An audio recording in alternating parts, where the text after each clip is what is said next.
I took up a babysitting gig to earn some extra cash. It seemed like an easy job, watch the kids while the parents were out for dinner. But as soon as I arrived, something felt really strange. The husband, he gave me this chilling look, his gaze lingering a bit too long. It sent shivers down my spine. I tried to brush it off, thinking I was just being paranoid. I was a pretty 22-year-old girl, so I'm used to getting looks, but this was a weird look. Anyway, the parents left, and I focused on the kids, trying to distract myself from that uneasy feeling. Everything seemed fine until the husband returned unexpectedly, much earlier than expected. He came in alone, and the atmosphere shifted. He was acting strange, saying weird things that made me uncomfortable. I tried to keep calm, to ignore his odd behavior, but his words, they were seriously unnerving. He kept staring at me, his eyes piercing. I was relieved when he said he was leaving again. He just forgot something, but the sense of unease stuck around. Minutes stretched like hours until the wife finally returned. I was on edge, eager to leave that place. I made a hasty exit, feeling a rush of relief as I stepped out of the house. As I walked away, I glanced back and saw the husband standing at the doorway, still staring at me, that chilling look fixed on his face. I started walking faster, wanting to put distance between me and that house. It felt like something wasn't right, like I'd narrowly escaped from a situation I couldn't quite understand. I kept looking over my shoulder, heart pounding, the hairs on my neck standing on end. It felt like a nightmare, like the husband's gaze had followed me out, lingering in the night. I didn't take any more babysitting jobs after that night. The memory of the husband's unsettling behavior, that chilling stare, it's a feeling I can't forget.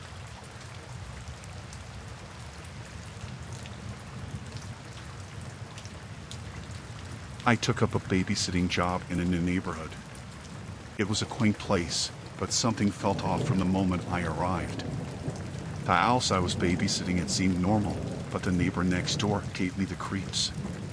He was this middle-aged man, standing in his front garden, watching. I thought nothing more of it and went in to greet the parents. They had 2 lovely children, and as the sun was still out, we decided to go out to the yard to play. The neighbor was in his back garden, and as the fence was low, I could see him looking at us. Every time I glanced in his direction, he'd be there, just staring, his gaze unsettling and intense. It made my skin crawl, but I tried to ignore it, thinking maybe he was just curious. I went inside and settled the children before making myself a cup of coffee. The kids were asleep, and I settled in. But the neighbor, he was always there, lingering at his window or pottering around his yard, always watching. I closed all the windows hoping to feel a bit better. But the one window that was at the side of the house didn't have a curtain or blinds, and it was in the direction of his side window.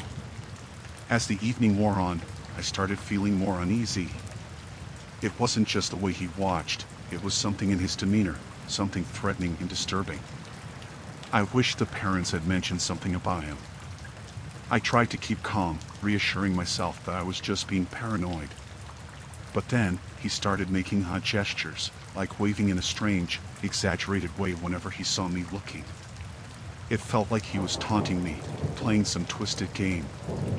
As the night progressed, I heard noises coming from his house, bumps and thuds that made my heart race. I couldn't shake off the feeling that something wasn't right, that there was more to this neighbor than met the eye. I decided to check on the kids more frequently, feeling a growing sense of dread. And that's when I saw him again from the kids' window, standing at the fence that separated our properties, staring directly at me. His eyes, they were cold, calculating, sending a chill down my spine. I tried to avoid making eye contact, but it felt like his gaze was piercing through me. I felt exposed, vulnerable. It was a feeling I couldn't shake off, a fear that wrapped around me like a vice. He started speaking, saying things that sent a shiver down my spine. Threats, dark and menacing. He said things about knowing I was alone, about being able to get to me whenever he pleased. My heart raced, and I wanted to run, to get away from his chilling words. I tried to brush it off, to convince myself that he was just trying to scare me. But there was a coldness in his tone, a certainty that made me doubt my safety. I felt trapped, stranded in a situation that was turning darker by the minute. I wanted to call the parents, to tell them about this neighbor, but fear held me back. What if they didn't believe me? What if things escalated while they were away? I kept an eye on the kids, locked all the doors, and made sure everything was secure. But the neighbor, he kept lurking, his presence suffocating, his words echoing in my mind. Just as I was on the edge of panic, the parents returned home. I hastily said my goodbyes and left, feeling a rush of relief as I stepped away from the house and that chilling neighbor. I walked home, constantly looking over my shoulder, the fear of encountering that mannequin gripping me. It felt like a nightmare, the kind that doesn't fade with waking up. I couldn't shake off the feeling of being watched, of being threatened in a place I thought would be safe. I never went back to that neighborhood, and didn't babysit for that couple again.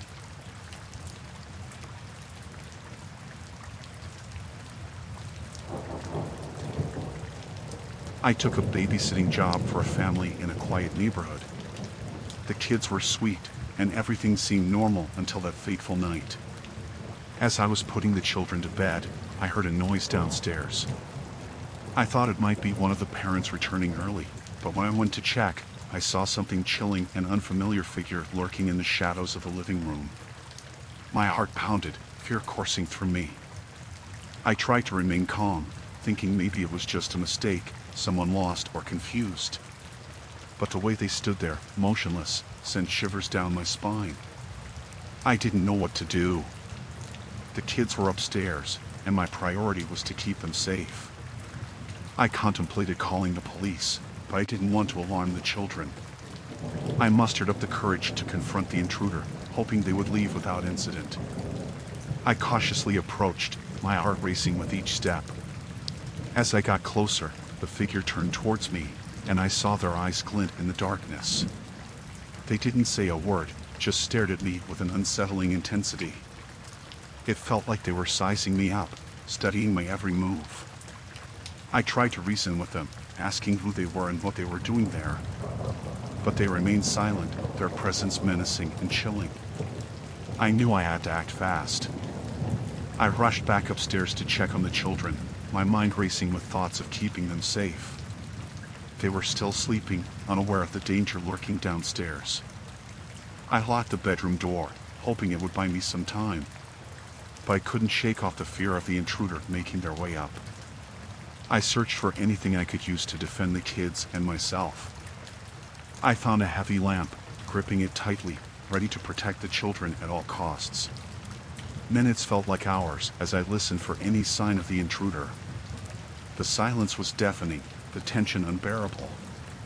Suddenly, I heard footsteps approaching the staircase. My heart leaped into my throat.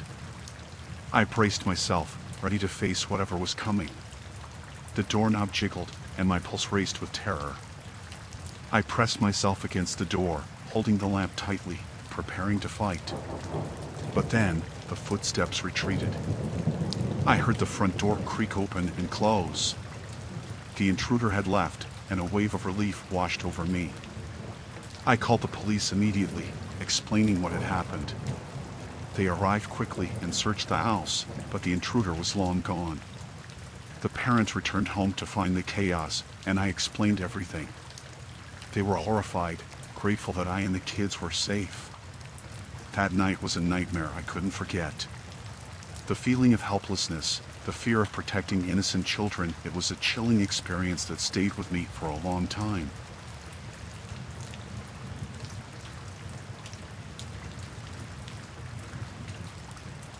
I took up a babysitting job for a family I knew from the neighborhood. They were kind, and the kids were delightful. But things took a dark turn when I started receiving strange messages online. At first, it was just a few odd comments on my social media posts, cryptic messages that made no sense. I brushed them off, thinking they were from some random troll. But then, they became more personal, mentioning details about the family I was babysitting for. It sent chills down my spine. How did this person know about the family? I felt a growing sense of unease, like someone was watching my every move. The messages escalated, turning threatening and sinister. They mentioned specifics about the house, about the children's routines, things only someone close to the family could know. It felt like a violation of privacy, a breach of trust. I tried to trace the messages, to figure out who was behind them, but they were always sent from anonymous accounts. I felt trapped, isolated, not knowing who to trust. The parents were unaware of the situation, and I didn't want to alarm them. But the fear was eating away at me, making each moment at that house feel like a nightmare. I became hyper-aware of my surroundings, constantly checking over my shoulder, feeling like someone was watching me from afar. It made my skin crawl, this constant feeling of being stalked. I tried to keep a brave face, to act normal for the sake of the kids. But inside, I was terrified. I didn't know if the threat was just online or if someone was lurking outside the house, watching my every move. The messages grew more specific, mentioning my daily routine, places I frequented, even hinting at when I was alone. It felt like this person was always one step ahead, anticipating my actions. I started doubting everyone, neighbors, passers-by, even the family I was sitting for. I couldn't trust anyone, feeling like I was being watched from all angles. One night, as I was putting the kids to bed, I heard a noise outside. My heart raced, and I peered through the window, expecting to see someone lurking in the shadows. But there was nothing, just an eerie silence. I locked all the doors and windows, feeling vulnerable and exposed. Every little noise made me jump, every shadow felt menacing. I considered leaving, abandoning the job, but I didn't want to leave the kids unprotected. I stayed, feeling like a prisoner in that house, waiting for something terrible to happen. The messages continued, growing more explicit, more threatening. They mentioned the exact time I would be leaving the house, what route I'd take. It felt like this person was toying with me, enjoying the fear they were instilling in me. I called the police, explaining the situation, but without any concrete evidence or a suspect, there wasn't much they could do. I felt helpless, like a pawn in a twisted game. Finally, the night ended, and the parents returned home. I tried to act normal, to hide the terror I'd been experiencing. But as I left that house, I couldn't shake off the feeling of being stalked, of someone out there, lurking in the shadows, waiting for the next opportunity to strike. It's a nightmare that haunts me, the fear of being watched, of being threatened without knowing who the perpetrator was.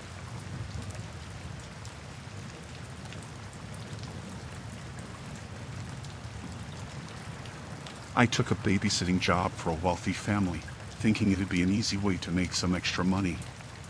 The house was grand, but something about it felt imposing, as if its walls held untold stories.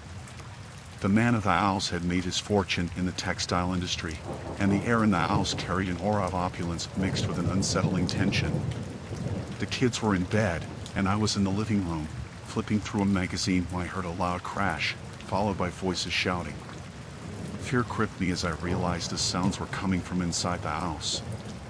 Armed individuals burst in, their faces obscured by masks. They were shouting demands, asking for something the family didn't possess. I was frozen, my heart pounding in my chest. They herded us into a room, holding us hostage, me, the kids, and the parents. The air was thick with tension and fear. The parents tried to reason with the intruders, pleading for our safety, but the masked individuals seemed driven by something beyond reason. They were aggressive, threatening violence if their demands weren't met. The parents insisted they didn't have what the intruders were looking for, but the armed individuals didn't believe them. I felt powerless, helpless, as if the walls of the room were closing in on us. The children were terrified, clinging to their parents, and I tried my best to keep them calm, to reassure them that everything would be okay. But deep down, I was terrified too. The desperation in the intruders' voices, their menacing demeanor, it was clear they were willing to do anything to get what they wanted. Hours dragged by, the tension in the room escalating with each passing moment. I could hear the kids whimpering softly, their fear palpable. The intruders grew impatient, their threats turning more severe. They demanded immediate compliance or else they would take drastic measures. I felt a surge of fear, knowing that our lives were hanging by a thread. The parents were frantic, trying to negotiate, but it seemed futile. The intruders were unrelenting. Suddenly, a commotion outside drew the intruders' attention. There were sirens, flashing lights, a police presence outside the house. The intruders panicked, realizing they were surrounded. In the chaos, they grabbed what they could and fled, leaving us shaken and terrified. The sound of their hurried footsteps fading away felt like a lifeline. The police arrived and secured the house. They questioned us, and the parents explained that they didn't possess what the intruders were demanding. It seemed like a case of mistaken identity or a botched robbery. As the police conducted their investigation, I couldn't shake off the feeling of terror. The memory of those masked individuals, their aggression, the fear of not knowing if they'd return, it lingered like a nightmare. We were fortunate to come out physically unharmed, but the psychological trauma stayed with us. It was a night of terror, a stark reminder of the vulnerability that comes with simply being in the wrong place at the wrong time. The safety and security I took for granted shattered within those few hours, leaving behind a haunting experience I wish I could forget.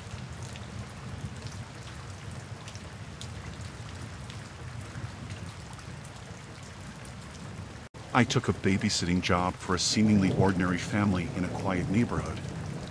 The parents were friendly, and the kids were adorable, a boy and a girl, full of energy and laughter.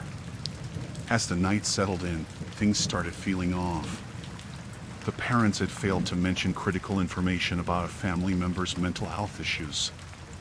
I noticed peculiar behaviors, odd whispers from one of the family members, darting glances, and an overall sense of unease that permeated the atmosphere. But I brushed it off, thinking it might be stress or fatigue. The children were put to bed, and I tried to relax in the living room. That's when things took a turn. I heard footsteps, erratic and uneven, coming from upstairs. I froze, my heart racing as the sound drew closer. It felt wrong, unnatural. I hesitated, unsure of what to do. The parents hadn't warned me about any potential disturbances or the possibility of someone acting unpredictably. Then, a figure appeared at the top of the staircase, a family member with a history of mental health struggles. Their eyes held a vacant, distant look, sending a chill down my spine. They mumbled incomprehensible words, their movements disjointed and unsettling. I felt a wave of fear wash over me as I realized I was alone with them. I tried to remain calm, to communicate with them, but their words were nonsensical, their actions erratic and unpredictable. I retreated slowly, trying not to alarm them, hoping to reach the phone to call for help. But the figure followed, their presence looming and unsettling. I managed to reach the phone and dial for emergency assistance, whispering frantically, trying to explain the situation without alarming the family member. As I waited for help to arrive, the children stirred from their sleep, sensing the tension in the air. I tried to keep them calm, reassuring them that everything would be okay, though I wasn't certain myself. The situation grew more distressing as the family members' behavior became increasingly agitated and unpredictable. They moved around the house, muttering incoherently, and I felt a growing sense of vulnerability and fear. Minutes felt like an eternity as I waited for help to arrive, trying to maintain control of the situation. The children clung to me, their eyes wide with fear, mirroring my own emotions. Finally, I heard the sound of sirens approaching. Relief flooded through me as emergency responders entered the house, taking charge of the situation. They managed to safely intervene and calm the family member down, but the fear and uncertainty of that night lingered within me. The parents returned home, apologizing profusely for not disclosing the family member's condition. They explained it was an unexpected episode, one that hadn't occurred in a long time. I left the house shaken, my mind reeling from the unexpected turn of events. The memory of that night haunted me, especially when entrusting the care of children to someone else.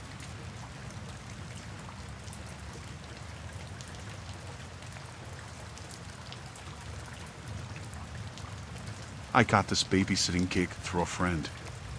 Nice family, new in town. The couple seemed cool, but I guess you never really know.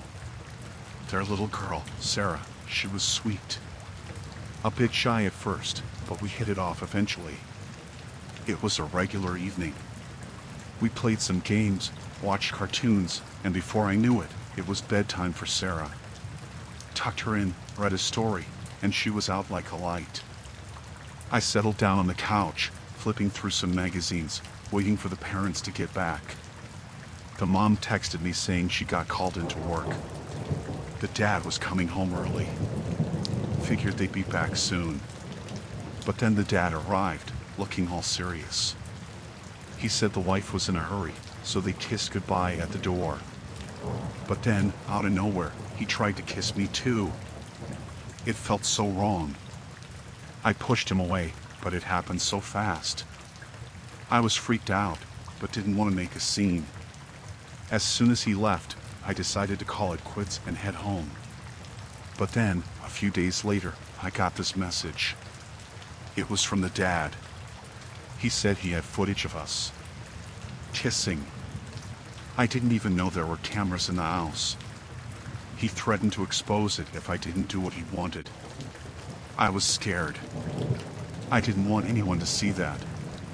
So, I met him, hoping to sort it out. But the demands, they were insane. Money, secrets, things I couldn't give.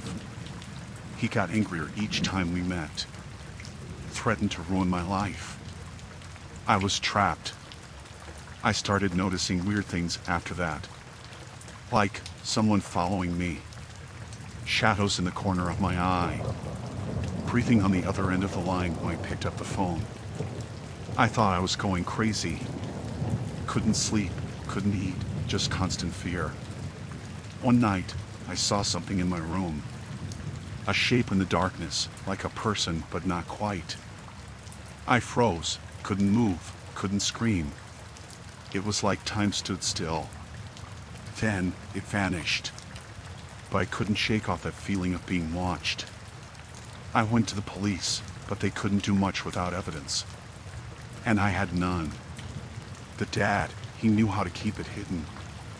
I felt so alone, like nobody could help me. Even my friends started to doubt me. They thought I was imagining things. Then, the messages started again. He knew where I was, what I was doing. It was like he was everywhere. I couldn't escape. The fear consumed me, every waking moment filled with dread. I was drowning in it. I tried to confront him, to reason, to beg. But he was relentless, like a monster hiding in plain sight. He enjoyed playing this sick game, toying with my life.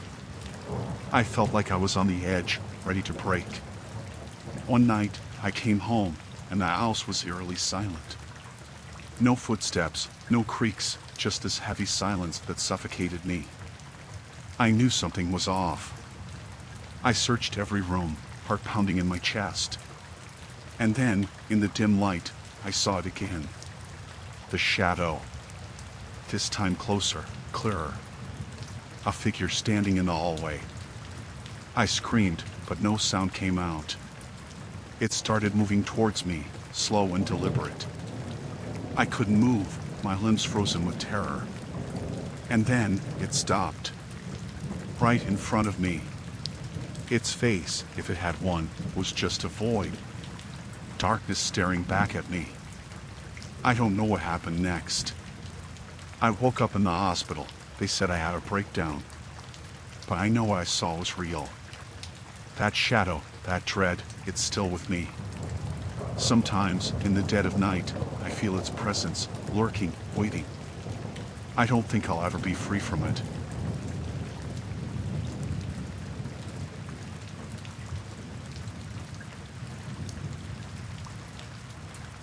I was babysitting for this family. Everything seemed okay at first. The parents were nice, the kids were cute. But I didn't know what was going on between their family and another one in the neighborhood. There were tensions, that much was clear. Little things, like glares exchanged at the grocery store or avoiding each other at community events. but I didn't pay much attention to it, just thought it was normal neighborhood drama. It was a typical evening, putting the kids to bed, watching TV. But then, I started hearing noises outside. Not like regular neighborhood sounds. It was more intense. Like arguing, but louder. I peeked out the window, and I saw people. They looked angry, shouting at each other. The other family. I didn't know what to do. Should I call the police? But what if it was just a misunderstanding? I stayed inside, hoping it would die down. But it didn't. It got worse. Yelling turned into shoving, then things started getting thrown around. I was scared. I wanted to protect the kids, but I didn't want to get involved in whatever this was. Then, a loud crash. I peeked out again, and they were fighting. Fistfights, yelling, chaos in the street. It was like a movie, but real. I couldn't believe it was happening right in front of me. I wanted to call for help, but I was frozen. I didn't want to draw attention to myself. What if they saw me? What if they came after us next? I felt so helpless, just hiding with the kids in the house, hoping it would all stop. But it didn't stop. It escalated. I heard sirens in the distance, but they were still going at it. It was like they were consumed by this anger, this feud. I didn't understand how it got this bad, how people could be so filled with hate. I tried to keep the kids calm, distract them with games and stories. But they could hear it too, the chaos outside. I could see the fear in their eyes, and I felt responsible for keeping them safe. Hours passed. It felt like forever. Eventually, the police arrived, and things quieted down. But the tension lingered in the air, this heavy feeling of unease. I didn't know what was going to happen next. The parents finally came home, looking worried. They rushed in, checking on the kids, asking if everything was okay. I didn't know how to explain what had happened. How do you tell someone their family was in the middle of something so intense? They thanked me, paid me, and I left. But I couldn't shake off the feeling of dread. I felt like I had witnessed something I shouldn't have. And I was scared it wasn't over, that it might happen again. The next day, I heard rumors around the neighborhood about what happened. People talking about the fight, the feud. I realized it wasn't just a one-time thing. This was ongoing, simmering under the surface for who knows how long. I didn't want to babysit for that family again. I was scared of being caught in the middle of their feud, of something worse happening. I didn't want to be a part of their unseen war. It changed how I looked at things. How fragile peace can be, how easily things can spiral out of control. I felt a lingering fear, knowing that this kind of conflict was lurking just beneath the surface of our seemingly quiet neighborhood. I tried to put it out of my mind, go back to normal life. But every time I heard a raised voice outside or saw a group of people gathering, I couldn't help but remember that terrifying night. And I prayed it wouldn't happen again.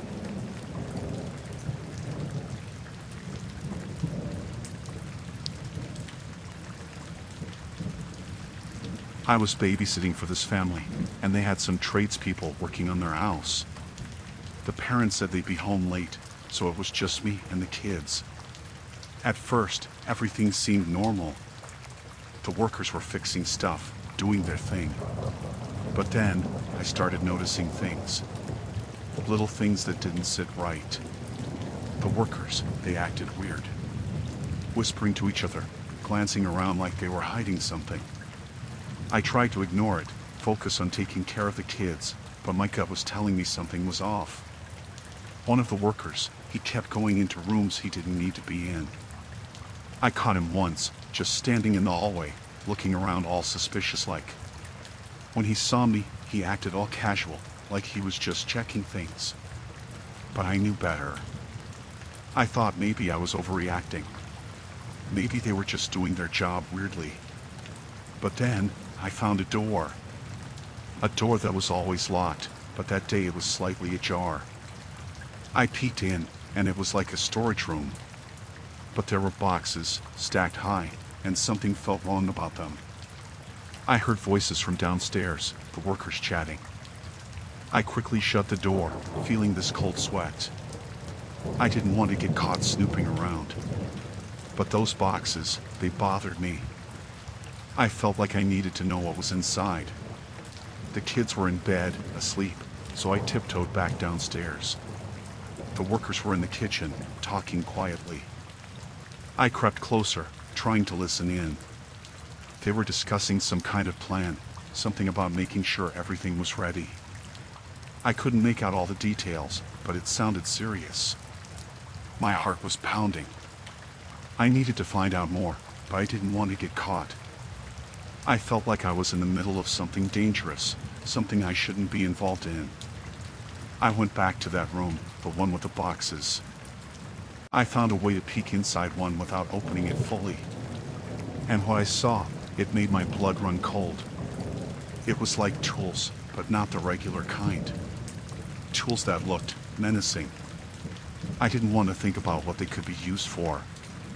I heard footsteps approaching, so I quickly backed away, heart racing. I didn't want to be caught.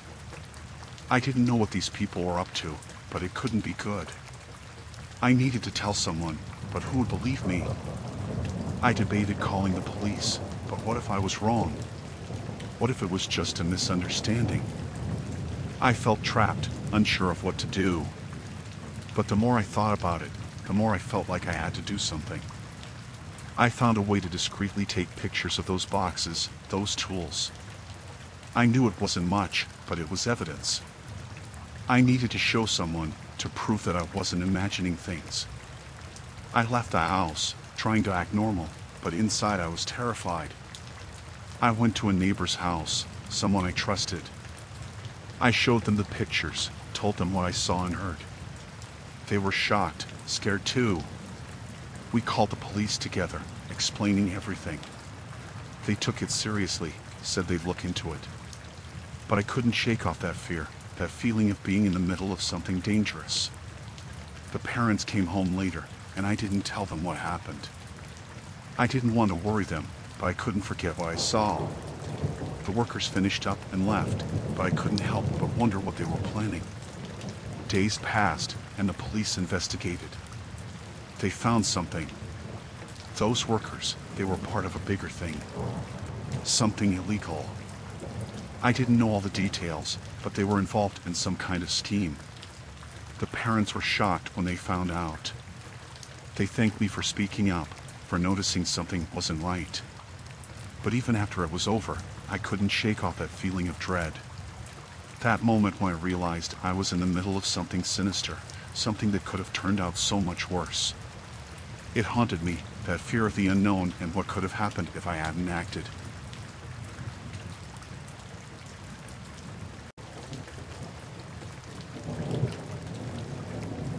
I was babysitting for this family, and everything was going as usual.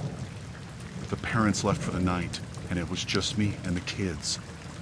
But then, something happened that I didn't expect. There was this family member, distant and estranged, who suddenly showed up.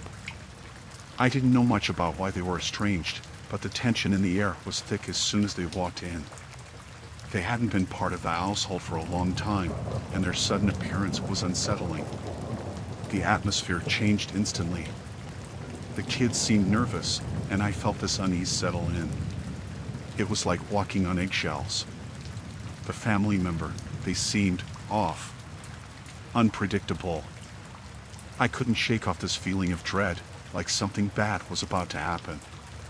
They didn't talk much, just watched us silently. I tried to keep things normal for the kids, playing games and reading stories, but it was hard. Every glance from that family member sent shivers down my spine. As the night went on, things got weirder. They started asking strange questions, probing about the family, about the parents. It felt intrusive, like they were digging for something. I didn't know what to say, how to handle it. I just wanted them to leave. I tried to hint that it was getting late, that they should probably go, but they ignored it. It was like they had no intention of leaving. And that's when things took a darker turn. They started getting agitated, angry even. I could feel the tension rising. The kids were scared, and I was too. I didn't know what this family member was capable of, what they might do. The argument escalated, voices getting louder. I wanted to call the parents, the police, anyone who could help, but I didn't want to leave the kids alone with this person. I felt trapped, like there was no way out. Then, they started yelling about things from the past, things that had torn the family apart. It was like a wound was being ripped open, and I was caught in the middle of it. I didn't want to hear any of it, but I couldn't leave the kids alone. I tried to calm things down, to reason with them, but it was like talking to a wall. They were consumed by this anger, this bitterness. I was scared they'd do something, lose control. The kids were crying, and I felt this panic rising in me. I didn't know how to protect them, how to get out of this situation. I just wanted it to stop. Finally, they stormed out, leaving us shaken and scared. I didn't know if they'd come back, what they might do. I locked the doors, called the parents immediately. They rushed back home, worried and shocked. I told them everything about the family member showing up, the argument, the fear. They were grateful I handled it, but I could see the worry in their eyes. They hadn't expected this person to return, and it rattled them too. After that night, I couldn't shake off that feeling of dread. That family member, their sudden reappearance, it stirred up something unsettling. I didn't know what might happen next, if they'd come back or if this was just the start of something worse.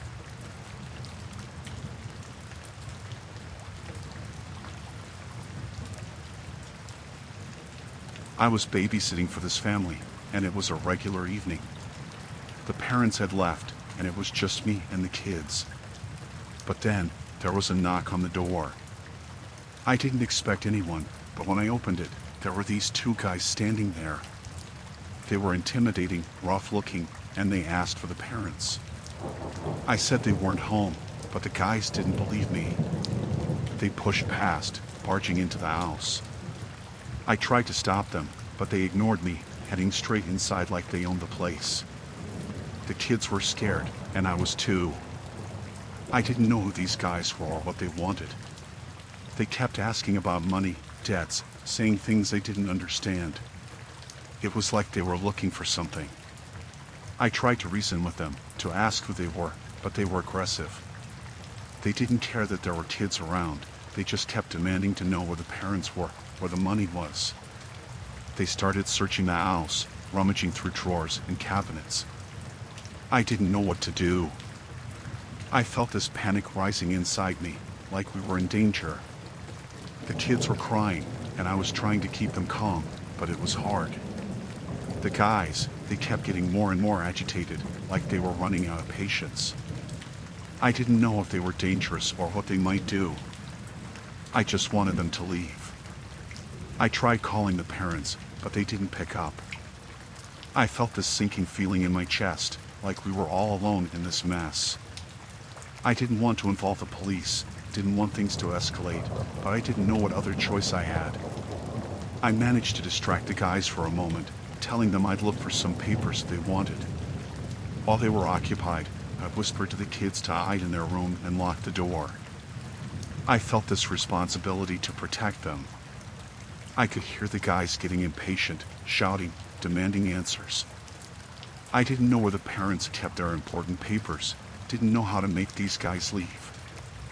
I felt this overwhelming fear, like things were spiraling out of control. I heard the kids' room door lock, and I felt a tiny relief, knowing they were safe for the moment. But then, the guys found me. They cornered me, demanding to know where the parents kept their stuff. I didn't have answers, and I was scared.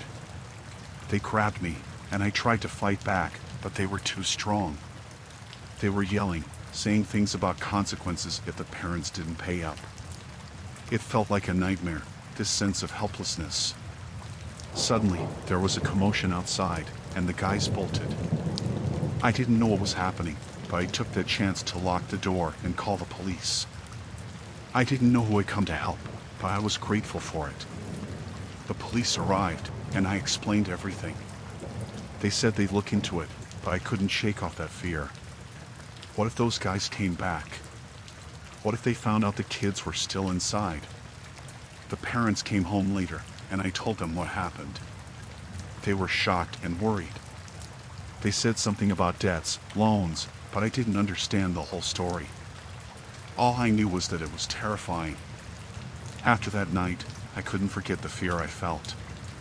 The thought of those guys coming back, of the kids being in danger, it haunted me. I didn't know how to protect them, how to keep them safe from something so unknown and threatening. It made me realize how vulnerable we all could be, how easily chaos could invade our lives.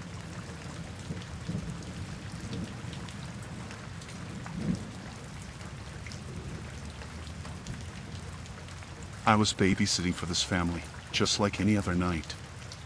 The parents left, and it was me looking after the kids. But then, there was a call. It was the family member's ex-partner. They hadn't been around for a long time, and nobody expected them to resurface like this. They sounded agitated, angry even. They wanted to talk to the family member, but they weren't here. I told them that, but they didn't listen. They said they were coming over anyway. I felt this knot in my stomach, this sense of impending trouble. I didn't know much about this ex-partner, just bits and pieces from what I'd heard. But it was enough to know they were trouble. There were stories about fights, arguments, and things that had gone wrong between them and the family member. The kids were watching TV, unaware of what was happening. I tried to act normal, but I felt this tension building up inside me. I didn't want anything to happen to the kids, didn't want them to get caught up in this mess. When the doorbell rang, my heart skipped a beat. I opened the door, and there they were, looking angry and unstable. They pushed past me, marching inside like they owned the place.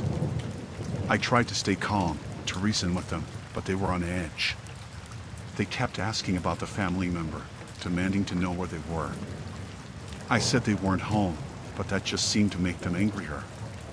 They started shouting, making threats, and I felt this fear creeping in. I tried calling the parents, but they didn't answer. It felt like we were all alone in this situation. I didn't know what to do, how to handle this person who seemed so unpredictable and angry. The kids sensed something was wrong, and they looked scared. I tried to keep them occupied, away from this person, but it was hard. They were adamant about finding the family member, about settling things. I tried to reason with them again, to tell them to leave, but it was like talking to a wall. They were fixated on finding the family member, on causing trouble. I didn't want the kids to be in the middle of this, but I didn't know how to protect them. The ex-partner started searching the house, rummaging through drawers and cabinets. I felt this panic rising in me, this sense of helplessness. I didn't want anything to happen to the kids, didn't want this situation to spiral out of control. They kept getting more and more agitated, yelling and making threats. I didn't know if they were capable of hurting anyone, but I didn't want to find out. I felt this overwhelming fear, like we were all in danger. I tried calling the police, but they arrived just as the ex-partner was leaving. They took my statement, but I felt this lingering fear. What if they came back? What if they found out where the family member was? The parents came home later, and I told them what happened. They were shocked and worried. They said something about a troubled history with the ex-partner, about restraining orders, but I didn't know the whole story. All I knew was that it was terrifying.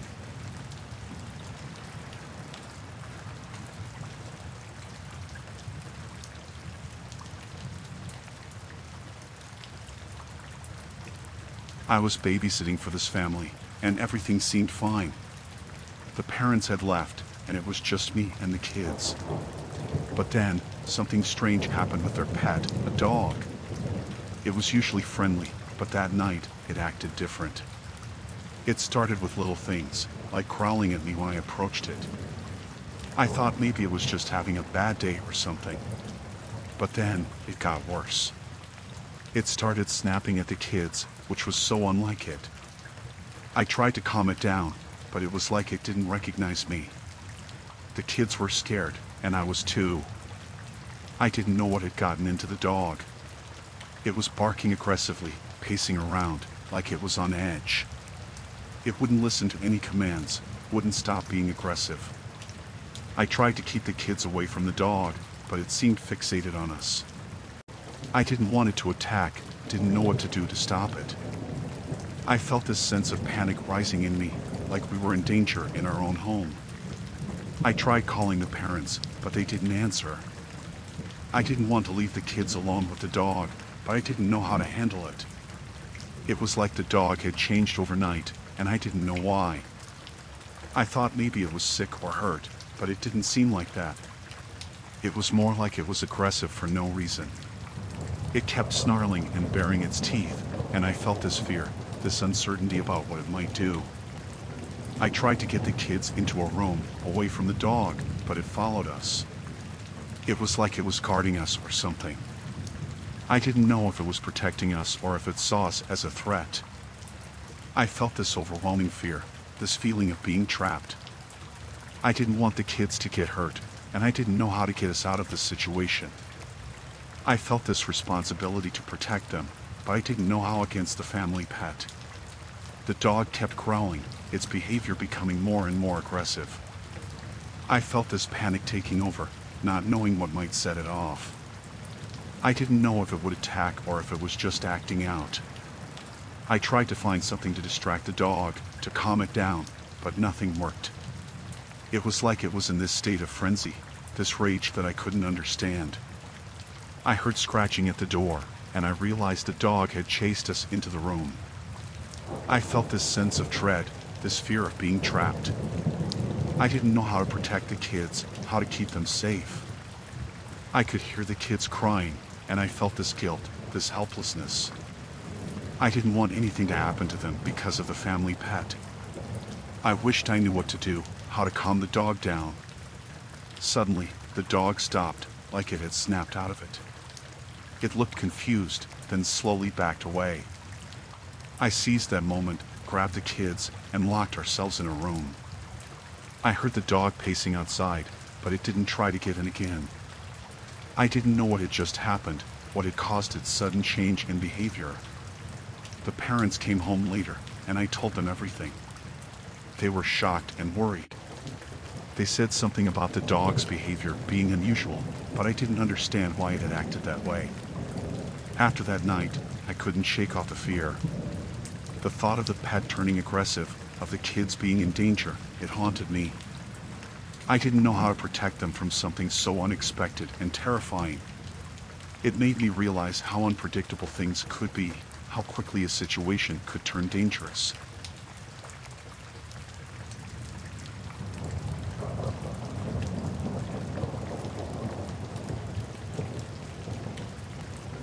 I was babysitting for this family, and everything seemed fine. The parents had left for a night out, and I was looking after the kids. It was all normal until there was a knock on the door. I wasn't expecting anyone, but I went to see who it was. There were these two strangers at the door, asking if someone else lived here. They seemed off, their faces hidden under hoods. I said it was just me and the kids, but they looked at each other like they didn't believe me. They kept asking to come inside, saying they had the wrong address. But something about their tone, their insistence, made me uneasy. I tried to politely say no, but they just stood there, not leaving. I felt this fear creeping in, this sense of danger. I didn't know who these people were or what they wanted. They looked like they didn't belong in our neighborhood, and I didn't want them near the kids. I tried to close the door, but one of them put their foot in to stop it. They started getting pushy, saying they needed to come inside to check something. I didn't buy it, but I didn't know what to do. I called the parents, but they didn't answer. It felt like we were alone in this situation. I didn't want to let these strangers in, didn't trust them, but I didn't want to provoke them either. I tried to keep calm, to think of a way out, but my heart was pounding. The kids were watching, scared, and I felt this responsibility to protect them, to keep them safe from these strangers. The strangers kept getting more insistent, their voices getting louder. I could see the fear in the kids' eyes, and it made me even more anxious. I didn't want to let them in, didn't want anything to happen to us. I tried to sound confident, to tell them to leave, but they didn't listen. It was like they were waiting for something, for a chance to get inside. I felt this overwhelming sense of danger, like something terrible was about to happen. Then, there was a noise from the backyard, like someone trying to open a window. I felt this surge of panic, realizing there might be more of them.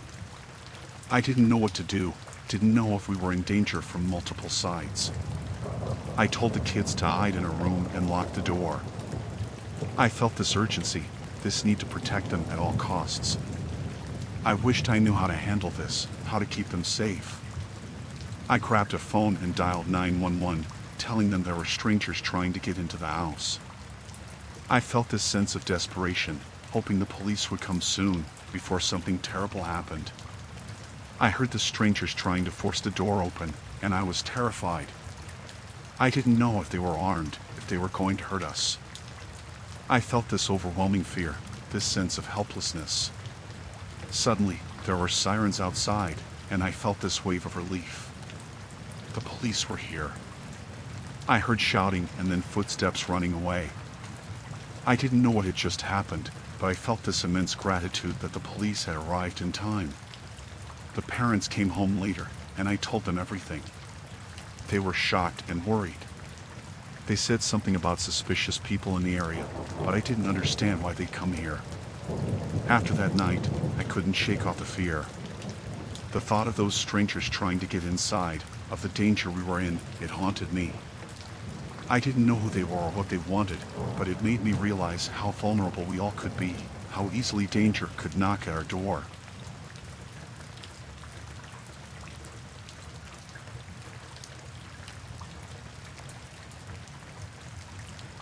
I was babysitting for this family, just a regular night. The parents had hired me recently because their old babysitter had left abruptly. They didn't say much about why she left, but I didn't think much of it at the time. But that night, something changed. I was playing with the kids when I heard a knock at the door. I opened it, and there she was, the former babysitter. She looked angry, her eyes burning with this intensity that made me uncomfortable. She demanded to come inside, but I hesitated. She barged in without waiting for my answer, and the atmosphere changed instantly. It was like this heavy tension filled the room. I didn't know what she wanted or why she was here, but something felt wrong. She started accusing me of taking her job, saying I had no right to be there. I tried to explain that the parents hired me, but she wouldn't listen. Her words were harsh, filled with resentment and anger. The kids were scared, and I was too. I didn't know this woman, but the way she looked at us made my skin crawl. I felt this fear creeping in, this sense of danger that I couldn't shake off. She started acting erratic, pacing around, getting more agitated. I tried to calm her down, to reason with her, but it was like talking to a wall. She was fixated on something, on blaming me for something that wasn't my fault. I tried calling the parents, but they didn't pick up. It felt like we were alone in this, and I didn't know what to do. I didn't want things to escalate, but I didn't know how to handle her. She started making threats, saying she would make us pay for taking her job. Her voice was filled with this venom that sent shivers down my spine.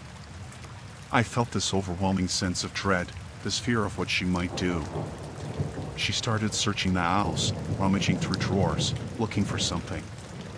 I didn't know what she was looking for, but I felt this panic rising in me. I didn't want her to find anything, didn't want her to hurt us. I tried to keep the kids away from her, to protect them, but she seemed determined. I felt this responsibility to keep them safe, but I didn't know how against this unpredictable woman. She was acting more and more erratic, and I was scared she might hurt us. I felt this surge of adrenaline, this need to get us out of there. But I didn't know if I could, if she'd let us go. I managed to get the kids into a room, locked the door, and called the police. I felt this relief that they were on their way, but also this fear of what might happen before they arrived. I could hear her outside, banging on the door, shouting. I didn't know if she had something with her, if she was capable of doing something worse. I felt this overwhelming fear, this sense of vulnerability. The police arrived, and there was shouting, commotion. I didn't know what was happening, but I heard her being taken away. I felt this mix of relief and fear, not knowing what might have happened if the police hadn't arrived. The parents came home later, and I told them everything. They were shocked and worried. They said something about the former babysitter having issues, but I didn't understand why she had targeted us. After that night, I couldn't shake off the fear. The thought of her coming back, of the danger she posed, it haunted me. I didn't know how to protect the kids, how to shield them from someone so unpredictable and threatening.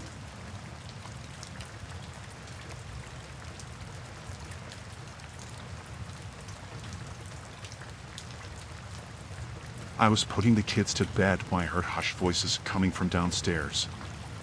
I thought maybe the parents had come back, but it didn't sound like them. I went to check, and I saw the parents talking to someone I didn't recognize. They looked serious, their voices low. I didn't want to intrude, so I went back to the kids' room. But I couldn't shake off this feeling of unease. I mean, what were the parents doing talking to someone this late at night? I tried to focus on the kids, read them a story, but I kept hearing those voices downstairs. It was bothering me, making me feel on edge. Later, I went downstairs to get a glass of water, and I saw the parents were gone. The person they were talking to was still there, sitting in the living room. They looked at me, and there was this strange intensity in their eyes. I asked if they needed anything, but they just smiled, this unnerving smile. They said they were part of the family, a distant relative, and they were here for a family tradition. I didn't know what they meant by that, but something about their demeanor made me feel uneasy.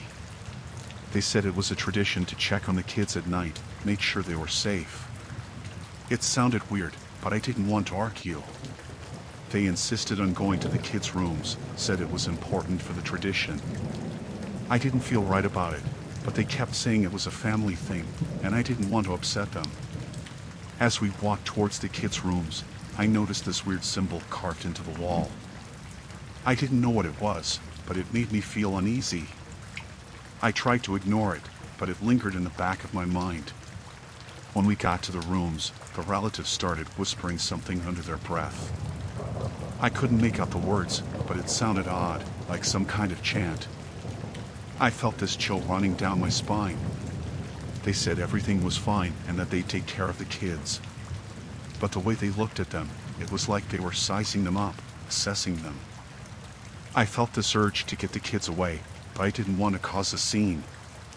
I went back downstairs, but I couldn't shake off this feeling of dread. Something about that tradition, that relative, it didn't sit right with me.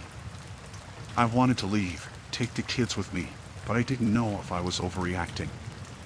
I heard more chanting, this time louder, and it sent shivers down my spine. I felt this instinct to protect the kids, to get them out of there. I didn't know what was happening, but it felt wrong. I called the parents, but they didn't answer. I felt this sinking feeling in my chest, this fear that something was really wrong. I didn't want to leave the kids alone with that relative, but I didn't know what else to do. I heard footsteps coming down the stairs, and I felt this surge of panic. The relative had this strange look in their eyes, and I knew I had to get the kids out of there. I grabbed them and rushed towards the door. But as I tried to open it, I realized it was locked from the outside. I felt this fear gripping me, this realization that we were trapped. I heard the chanting getting louder, echoing through the house. I tried to break the door open, but it wouldn't budge. I felt this overwhelming sense of helplessness, not knowing what was happening. Suddenly, everything went silent. The chanting stopped, and there was this eerie stillness in the air. I didn't know what to do, where to go. I just wanted to get the kids out, keep them safe. Then, I heard this low growl coming from upstairs, and it sent a chill down my spine. I didn't want to know what it was, but I knew we had to get out of there fast. I managed to break a window and get the kids out. We ran as fast as we could, not looking back. I didn't know what had just happened, but I knew it was something terrifying. I called the police, told them everything. They arrived at the house, but by then, that relative was gone. I felt this sense of relief that we were safe, but the fear lingered. The parents came home later, and I told them what happened. They looked shocked, said something about a family tradition that was supposed to protect the kids. But I didn't understand how that could be protecting them. It felt like something out of a nightmare.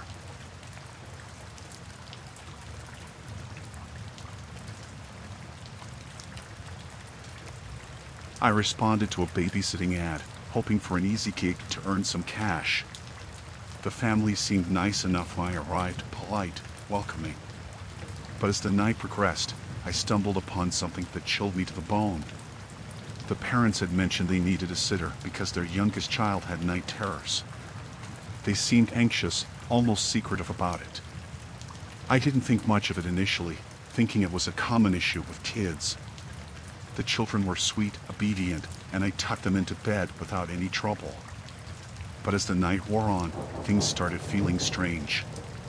The house had this eerie quietness, a heaviness in the air that I couldn't quite place. I wandered around, trying to find something to distract myself. That's when I stumbled upon a locked door. It piqued my curiosity. I hadn't seen that door before. I tried to shake it off, but something about it nagged at me. I asked the parents about it earlier, but they brushed it off, saying it was just an old storage room. But their response, it felt rehearsed, like they were hiding something. As the night deepened, I heard whispers, faint but unmistakable. I followed the sound and found myself in front of that locked door again. The whispers seemed to be coming from behind it, muffled and eerie. I felt a chill run down my spine, but my curiosity got the better of me. I jiggled the doorknob, hoping it would budge, but it was firmly locked. I tried to listen in, but the whispers faded into silence. I tried to shrug it off, to focus on my job. But the house, it felt different now, like it was hiding secrets in its walls. I couldn't shake off the feeling that something wasn't right. As I passed the parents' room, I noticed a photo on their nightstand, a picture of them with 3 children. But I'd only seen 2 kids earlier. It didn't make sense. I tried to rationalize it, thinking maybe the 3rd child was away. But then, I overheard a conversation between the parents. They mentioned a 3rd child, a son who had passed away. They spoke in hushed tones, their words carrying a weight of sorrow and guilt. The pieces started coming together, the locked room, the whispers, the missing child.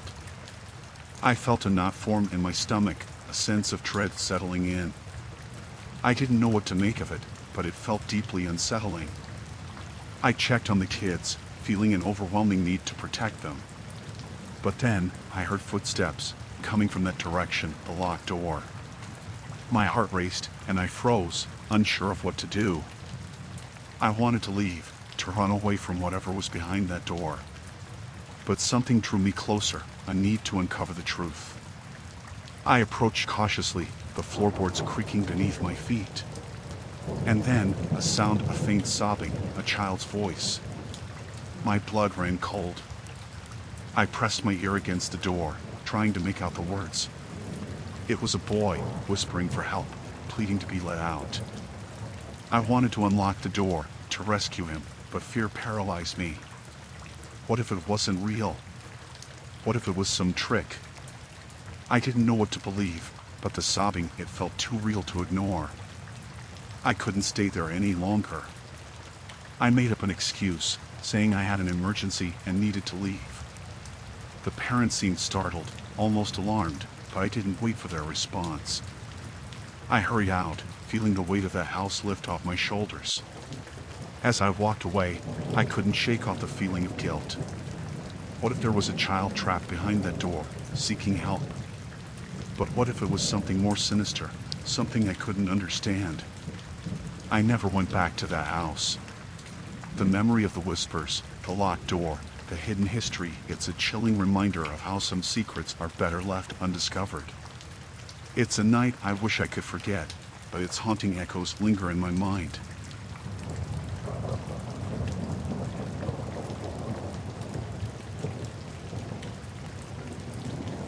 I was babysitting for this family, a regular night just like any other. The parents had left for a dinner party, and it was me and the kids at home. Everything was fine until I heard a noise coming from downstairs. I thought maybe it was just the house settling, but then I heard it again. It sounded like footsteps, but I knew it wasn't the kids because they were asleep.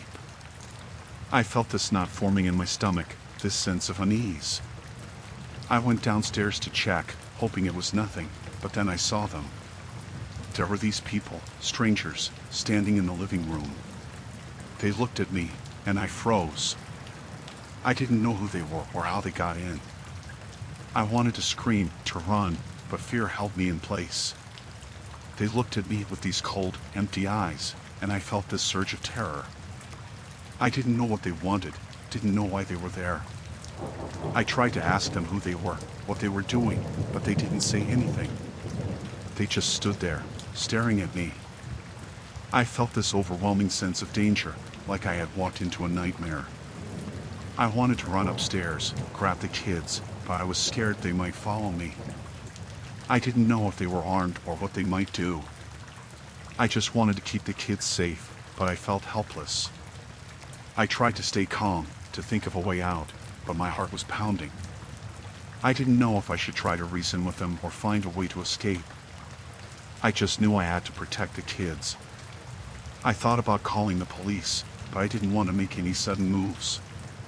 I didn't know if they would react badly, if it would put the kids in more danger. I felt this desperation, this need to get us out of there. One of them started moving towards me, slowly. I felt this fear gripping me, this sense of impending danger. I didn't know if I should fight or try to reason with them. I just wanted to survive. I managed to grab a phone and dial 911, whispering that there were intruders in the house. I felt this surge of relief that help might be on the way, but I didn't know if they would arrive in time. The strangers kept advancing, and I felt this overwhelming fear. I didn't know what they were capable of, what they might do to us. I just wanted the nightmare to end. Suddenly, I heard sirens outside, and the strangers bolted. I didn't know what had just happened, but I felt this immense gratitude that the police had arrived. The police searched the house, but the intruders were gone.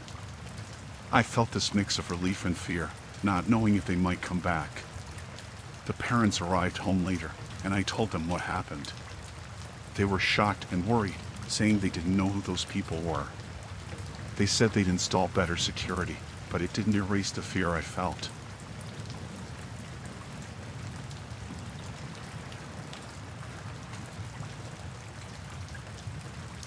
I was babysitting for this family, just a regular night, or so I thought. The parents had left, and it was me and the kids at home. They were asleep, and I had some time to myself, so I decided to explore the house a bit. I'd been there a few times before, but I hadn't really checked out the basement. It was always closed, and I was curious. I found the door, and it was locked, but I managed to find the key tucked away in a drawer.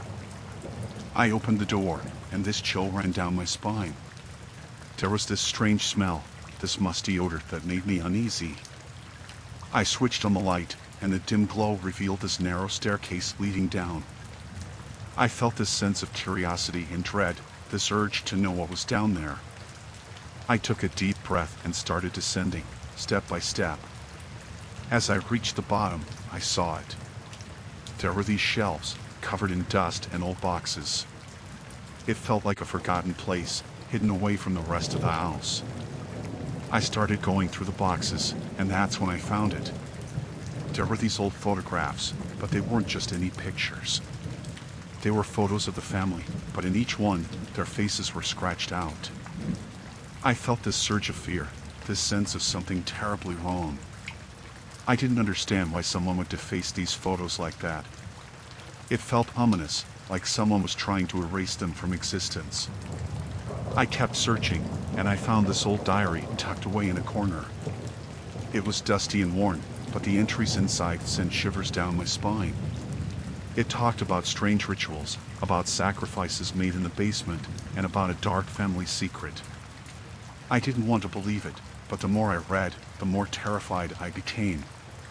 It felt like I had stumbled upon something sinister, something that should have stayed hidden. I heard a noise upstairs, and it startled me. I quickly closed the diary and put everything back where I found it. I felt this overwhelming need to get out of there, to escape that dreadful place. I closed the basement door, but I couldn't shake off the fear. I didn't know what to do with what I had discovered. I wanted to tell the parents, to warn them, but I didn't want to seem nosy or make them think I was imagining things. I tried to push the thoughts away, to focus on taking care of the kids. But every noise made me jump, every shadow felt like it was watching me. I couldn't shake off this feeling of dread. Later that night, as I was putting the kids to bed, I heard something again. It was this faint chanting, this eerie sound that seemed to be coming from below. I felt this panic rising in me. I tried to tell myself it was just my imagination, but the fear was overpowering. I didn't want to go near the basement again, but I felt this pull, this need to know what was happening. I mustered up the courage and went to check, and the door was open. I didn't remember leaving it that way. I felt this icy coldness in the air, this oppressive feeling that made it hard to breathe. I switched on the light, and the basement was empty. But I could still hear the chanting, this haunting sound that seemed to echo in my mind. I didn't know if I was hallucinating or if something was really happening. I rushed back upstairs, locked the basement door, and tried to call the parents. But the line was dead. I felt this overwhelming fear, this sense of being trapped. I went to check on the kids, and that's when I heard footsteps coming up the stairs. I felt this terror gripping me, this sense of imminent danger. I didn't know what to do, where to hide. The footsteps stopped right outside the kids' room, and I heard this whispering, this chilling voice. I didn't dare move, didn't dare breathe. I just prayed that whatever it was, it would go away. Suddenly, everything went silent. I didn't know if it was over or if something worse was about to happen. I felt this overwhelming dread, this feeling of helplessness. I heard a creaking noise, and I peeked out. The basement door was open again. I felt this urge to run, to escape, but I couldn't leave the kids behind. I mustered all my courage and went to close the door, but I saw something inside. There was this figure, shadowy and indistinct, standing in the darkness. I felt this terror paralyzing me, this sense of facing something beyond my comprehension. I slammed the door shut, locked it, and ran to the kids' room. I grabbed them and rushed outside, not looking back. I didn't know what I had seen, but I knew we had to get away. I called the police from a neighbor's house, told them everything.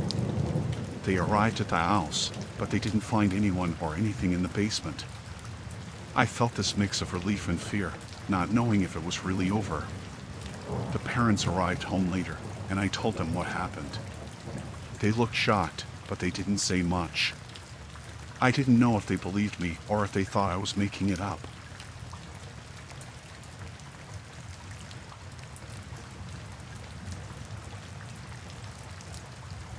I was babysitting for this family, and things were going fine until that night.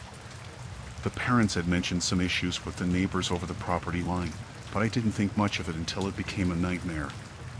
It was getting late, and I heard this commotion outside. I went to check, and there were the neighbors, arguing with the parents about the property line. It seemed tense, like something was about to explode. The parents left in a hurry due to an emergency, and the neighbors lingered, shooting angry glares our way.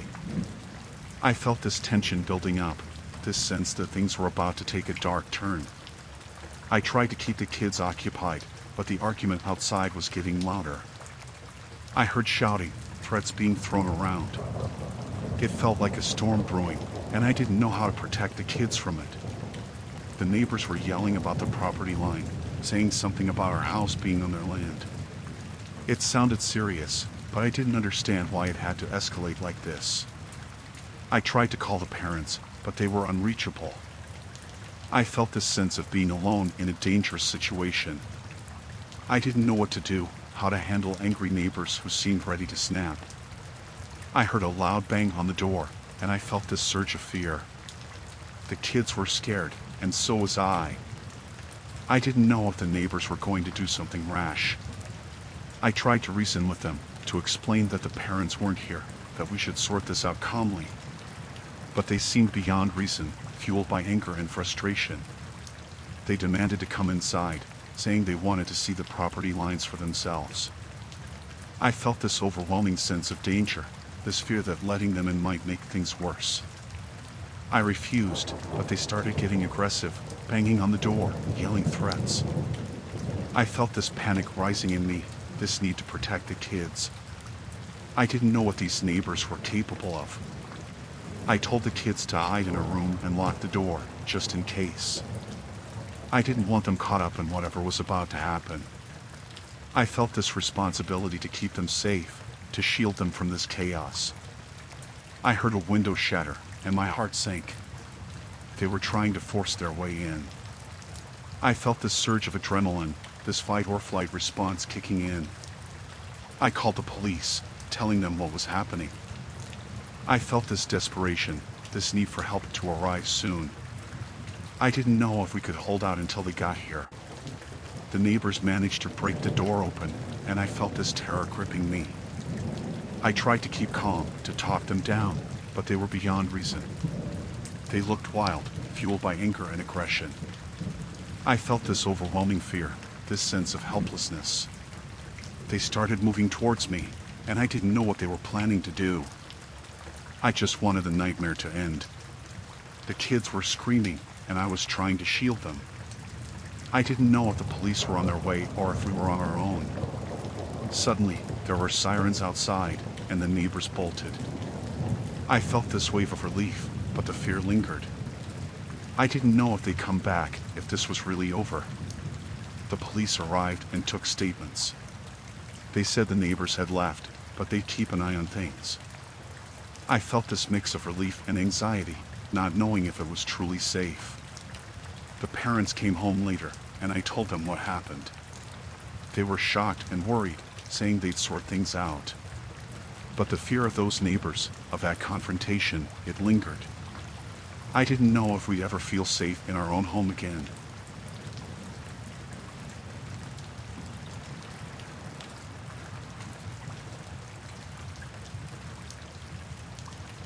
I was supposed to babysit this 5-year-old boy. The parents had hired me, and I arrived at their house, ready for a regular night. But when I got there, something was off.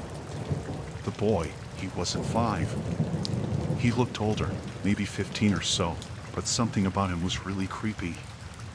He had this eerie way of staring at me, his eyes piercing, like he was looking right through me. I tried to brush it off, thinking maybe I got the age wrong, but it didn't feel right.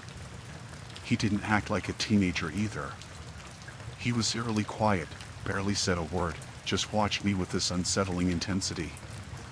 I tried to engage him in activities, games, anything to break the silence, but he seemed disinterested. He'd just sit there, unmoving, staring. It made me feel uneasy, this sense of being watched. I asked if he wanted to play or if there was anything he liked doing, but he just shrugged, this weird smirk on his face. I felt this chill running down my spine, this instinctual feeling that something was really wrong. I decided to call the parents to ask if there had been a misunderstanding, if the boy was actually older. But the phone was dead, no dial tone, nothing. I felt this sense of being cut off from the outside world, this feeling of isolation. I tried to reason with myself, to tell myself I was overreacting, but the unease wouldn't go away. The way he looked at me, it felt like he knew something, something I didn't. As the night went on, things got stranger. I heard these weird noises coming from his room, like whispers or murmurs. I tried to ignore it, but it sent shivers down my spine. I went to check on him, and he was sitting there, in the dark, whispering something under his breath. I asked if he was okay, but he just grinned, this unnerving grin that sent a jolt of fear through me. I felt this overwhelming urge to leave, to get out of there, but I didn't want to leave the boy alone. I didn't know what was happening, but it felt like a nightmare. I tried to distract myself, to focus on something else, but the feeling of being watched, of something being off, it persisted. It felt like this heavy weight on my chest, this sense of impending danger. I heard more strange noises, this time from the kitchen. I hesitated, not sure if I should investigate. But this feeling of dread pushed me to check, and I wish I hadn't. I saw the boy, standing there, in the dark kitchen. He was whispering again, but this time, there was this sinister tone to his voice. I felt this terror gripping me, this fear of the unknown. I asked what he was doing, but he just kept whispering. I didn't understand the words, but it felt ominous, like something dreadful was about to happen. I tried to leave, to get out of there, but the front door wouldn't open. It felt like it was stuck, like it was deliberately keeping me inside. I felt this panic rising, this fear that I couldn't escape. I heard the boy's footsteps behind me, and I turned around. His eyes, they were different, this darkness in them. I felt this overwhelming terror, this certainty that something terrible was about to unfold. He spoke, his voice deep and chilling, saying things I couldn't comprehend. I felt this sense of being trapped, of being in a nightmare with no way out. I tried to reason with him, to plead, but he just laughed, this disturbing laughter that echoed in the darkness. I didn't know what to do, how to protect myself. Suddenly, everything went silent. The whispers stopped, the laughter faded. I felt this eerie stillness, this suffocating silence. I tried the door again, and this time it opened. I didn't hesitate, I ran, not looking back. I didn't know what had just happened, but I knew I had to get away from that place. I called the police from a neighbor's house, told them what happened. They arrived at the house, but there was no sign of the boy. I felt this mix of relief and fear, not knowing what might have occurred if I hadn't escaped. The parents came home later, and I told them what happened. They looked shocked, saying the boy was just 5 and that they didn't understand. But I knew what I saw, what I felt.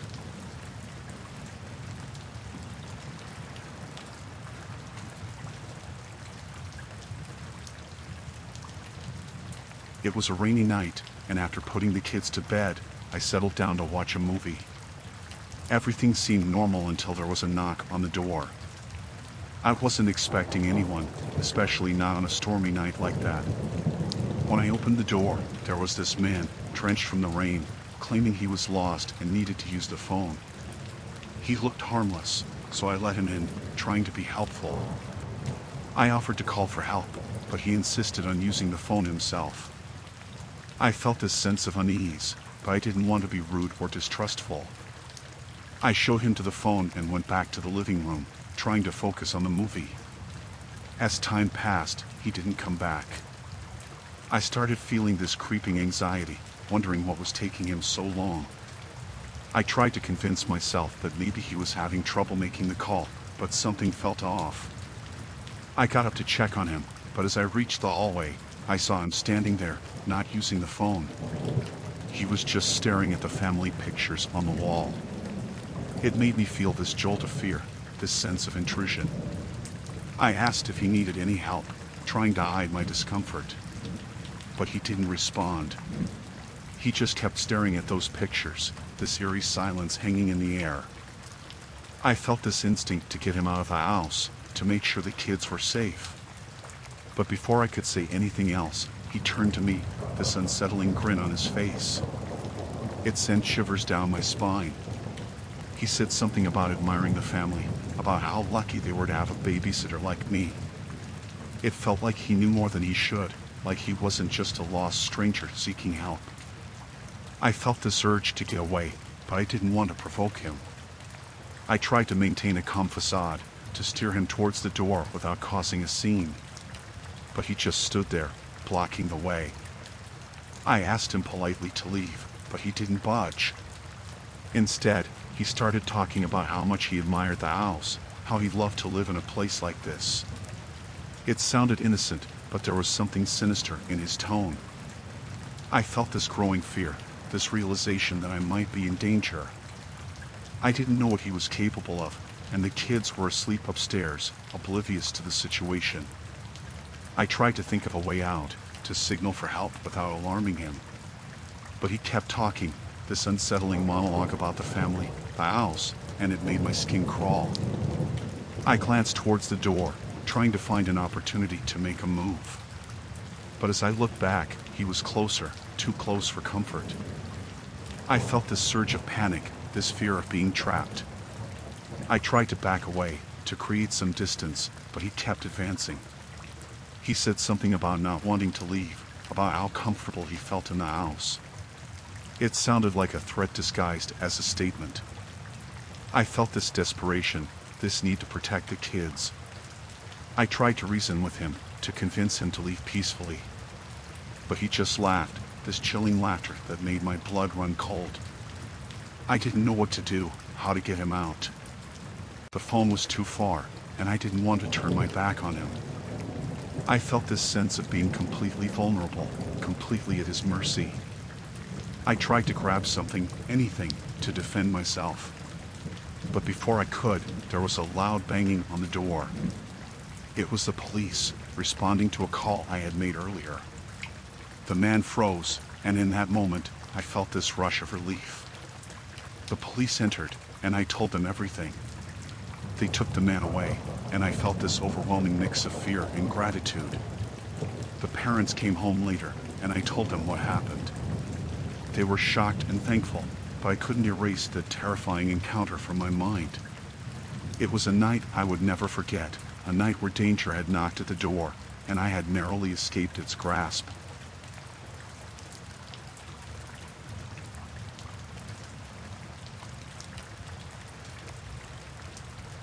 I was babysitting for this family, just a regular night looking after two teenage boys while their parents were out for a date night. Everything seemed normal until one of the boys started acting strange. As the evening went on, one of the boys, let's call him Jake, seemed restless. He started pacing around, looking anxious. I asked if everything was okay, but he seemed hesitant to talk at first. Then, out of the blue, Jake started saying something that sent shivers down my spine. He confessed that he had done something terrible, something he couldn't take back. I felt this chill run through me, this sinking feeling in the pit of my stomach. I didn't know how to react, what to say. I urged him to explain, to tell me what had happened. But he just looked away, this haunted expression on his face. It felt like the air had turned cold, this heavy atmosphere settling in. He began telling me about an incident, a mistake he couldn't undo. He spoke in a trembling voice, his words painting a grim picture. I felt this growing fear, this sense of being trapped in a nightmare. He described an accident, something that had gone terribly wrong. It felt surreal, like I was in a movie scene. But the fear in his eyes was real, and it sent shivers down my spine. I tried to comprehend the gravity of what he was saying. I felt this overwhelming mix of disbelief and horror. I wanted to help, to understand, but I didn't know what to do. Jake was trembling, his voice quivering as he spoke. He said it was an accident, something that spiraled out of control. But the details he revealed, they were bone-chilling. I felt this urge to leave, to get away from the situation. But I couldn't abandon Jake, couldn't turn my back on someone in distress. Yet, I didn't know how to handle this revelation.